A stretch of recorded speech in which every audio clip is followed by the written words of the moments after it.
Welcome to the Learning Pines YouTube. We hope this video helps. In this video, I will explain how to connect Shopify with Indiamart. First, we will outline the essential steps to bridge these two powerful platforms.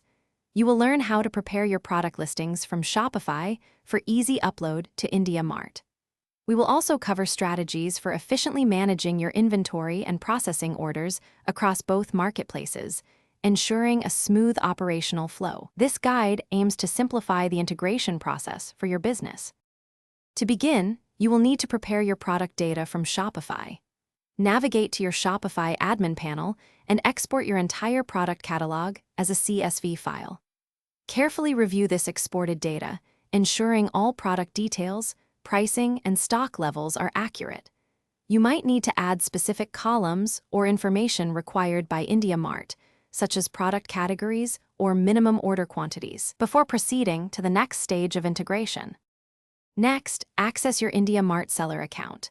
Within your dashboard, find the section dedicated to bulk product uploads or managing your listings. This is where you will import your prepared product data. Carefully map the columns from your Shopify CSV file to Indiamart-specific fields to ensure correct data entry. Once mapping is complete, proceed to upload the formatted file, populating your Indiamart catalog with your Shopify products. Finally, effective management is key.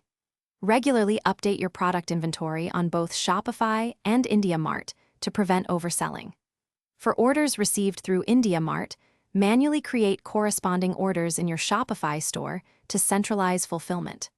For more advanced automation, explore third-party integration tools that can help synchronize inventory and order data between the two platforms, ensuring consistent and accurate information across your sales channels. Thanks for watching. Consider subscribing if we helped you.